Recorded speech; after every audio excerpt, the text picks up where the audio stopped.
Sur la route des vacances, on se déconnecte si vite de la vie quotidienne qu'on en oublierait les fondamentaux. Certaines règles élémentaires de sécurité sont pourtant à mémoriser. Savez-vous par exemple que changer une roue sur la bande d'arrêt d'urgence d'une autoroute est interdit? Vous êtes en effet obligé d'appeler votre assistance ou le 112 si vous ne voyez aucune borne SOS à l'horizon pour qu'un dépanneur agréé intervienne.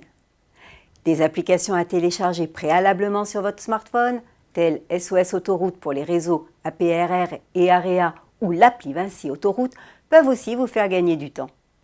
Car il est impératif d'agir vite et seulement après avoir actionné vos feux de détresse, puis être descendu du véhicule revêtu du gilet jaune et passer de l'autre côté de la glissière de sécurité avec toute votre petite famille.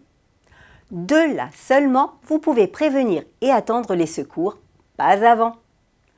Pour rappel, un seul gilet de sécurité est obligatoire à bord et non dans le coffre, mais il est conseillé d'en prévoir un par passager et de les garder à portée de main dans l'habitacle. À défaut, si vous êtes interpellé par les forces de l'ordre en train de changer votre roue vous-même sur une bande d'arrêt d'urgence ou sur une bretelle de raccordement, vous encourez jusqu'à 150 € d'amende, une seconde classe. En pratique, cela sera plutôt une amende forfaitaire de 35 €, mise en fourrière possible. Une amende dans un tel cas n'est donc pas exagérée.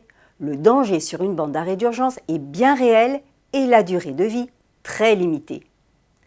Par ailleurs, vous risquez 135 € supplémentaires si vous n'avez pas actionné vos feux de détresse pour signaler l'immobilisation. 135 € aussi si le conducteur ne porte pas son gilet de sécurité. Concernant le triangle de présignalisation, il n'est pas obligatoire sur la bande d'arrêt d'urgence de l'autoroute. Bonne route et à la semaine prochaine!